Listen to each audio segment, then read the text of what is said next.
If you have played a game in the past few years, you are probably familiar with the image like this.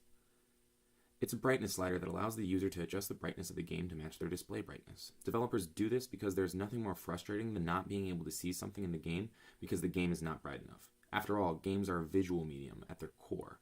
There can be sound cues or vibrations in the controller, but a gamer needs to be able to see the screen and the actors clearly in order to get a proper experience out of the game. But what happens when the proper experience needs to be dark? Hi, my name is Tibbs, and this is my best Mark Brown impression. Have you ever seen a play in which the setting was at night? I can recall a performance of Othello at the famous Globe Theatre, where there's a scuffle in the night. The actors are carrying torches and are acting as if they cannot see each other, but the theater is as bright as the afternoon sky. The result was a confusing mess that can only be properly understood when it is explained that they cannot see each other due to an imaginary darkness. Now this is an extreme example, but it brings to mind night and darkness in games. Whether it's Red Dead Redemption, Fallout, Skyrim, Mad Max, or Dishonored, or any other host of games, night is not true night, and dark is not perfect dark. In these games, there are always enough stars in the sky or a bright moon to give everything a bluish glow like a scene from Twilight. It's understandable why developers do this. They don't want to block the player from enjoying their game or limit the experience. However, some developers go the extra mile and explain this bluish tint by using the narrative or setting, such as the Elder Scrolls 2 Moons. As I said earlier, the player needs to be able to see the game in order to play it. Or do they? Can darkness make a game better from a gameplay standpoint? What about narratively? Enter the horror genre. Darkness is scary in general. As such, the horror genre has embraced the concept of perfect darkness more than any other genre. Games like Resident Evil 7, Slender, The Forest, and Fear are standouts in this area. All these games use a classic flashlight to narrow the player's focus, creating a sense of tunnel vision that, when broken by an attacking enemy or a creeping figure, makes gamers incredibly startled. But can developers use the dark for more than just jump scares? You bet you're behind, and a few games have shown what developers can do with total darkness, like Amnesia: The Dark Descent, the 2010 indie hit that changed the horror genre forever. There is a principle in game development called design by subtraction. It is covered more in depth in a Mark Brown video on the game Eco, but the basic principle is simple. By removing elements such as lighting in a shooter, jumping in a platformer, or health in an adventure game, the developers actually open the design space up for new things that wouldn't be possible in a normal game. Amnesia thrives on this concept, and Dying Light takes it a step further. In a lecture given at the Game Developers Conference in 2011, the Frictional Games founder Thomas Grip claimed that the game was able to invoke such fear in players by removing three simple things: combat, death, and competitive mechanics. The last part is the most important, as it allowed the game to establish an insanity concept that feels more akin to real-life insanity and less like a game mechanic. In Amnesia, darkness will make the character insane, as will witnessing supernatural events and monsters. Being around light, completing puzzles, and progressing generally in the game will restore sanity. However, monsters are attracted to light and will hunt light down. When a monster is approaching, the player must rely on their hearing and then shut the light off to avoid being seen. It makes sense to the player because if they are in the dark and cannot see the monster, then the monster should not be able to see them. To counter the strategy of staying in the perfect dark, negative insanity encourages players to find or make light, but low insanity will only result in a fail state on Amnesia's hardest mode.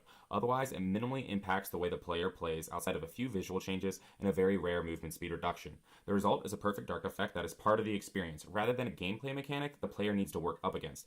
Dying Light also acknowledges that competitive mechanics being forced on the player takes players out of the game and out of the experience, and as such allows players to bypass its harder mechanics. But more on that later. Dying Light doesn't have a sanity meter, but is an amazing example of what developers can do with design by subtraction. It starts out very reminiscent of Techland's older RPG, Dead Island, but with a bit of parkour mixed in.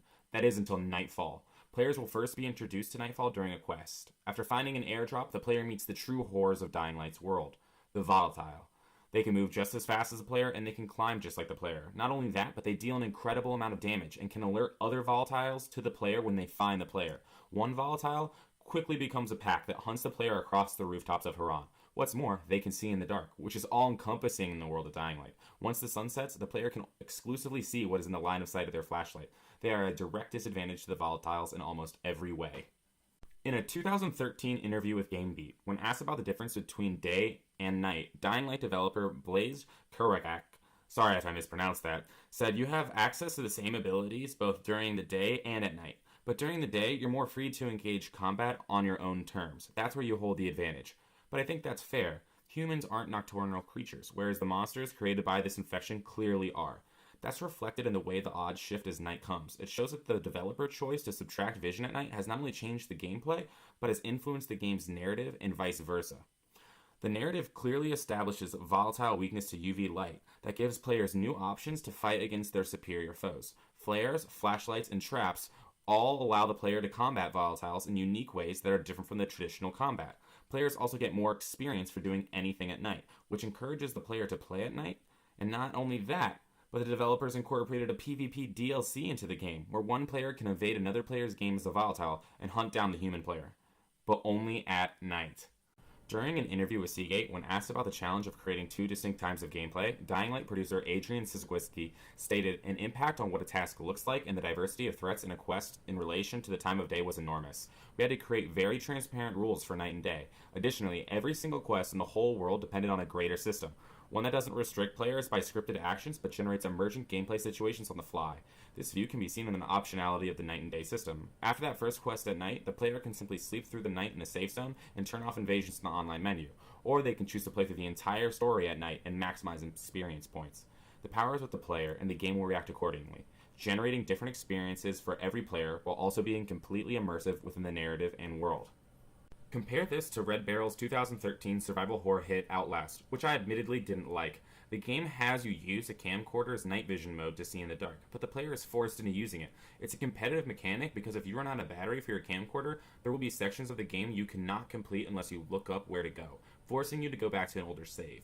Amnesia gets around this by giving you both fuel for your torch and tinder boxes to use for light, as well as altering environments slightly whenever the player fails, so that they never get stuck.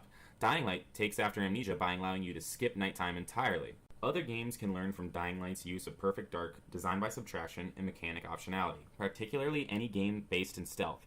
If Caves and Skyrim use Perfect Darkness, then the developers could implement different ways of putting out torches a la the water arrows found in the classic Thief series. In fact, modders have made mods for Perfect Darkness and water arrows in Skyrim, which greatly increases the impact of night vision spells and other potions while not requiring them. If Fallout used a Perfect Dark system, traveling at night would be incredibly dangerous and annoying as enemies would be incredibly hard to kill due to low vision. But by allowing players to sleep through the night, giving animals a sleep cycle, and using creative ways to create light in areas like flares, they could give players a more immersive experience, all while empowering player choice. I'm not saying that every game needs Perfect Darkness. Red Dead Redemption stands out as a game that would be awful with Perfect Darkness, as the setting does not provide a good way of lighting areas or the player at night. Most games set in the past or alternative timelines have this issue. All in all, the lighting system in Dying Light proves the concept of design by subtraction because it shows how beneficial it can be to the gameplay and narrative, all while being completely optional to the player.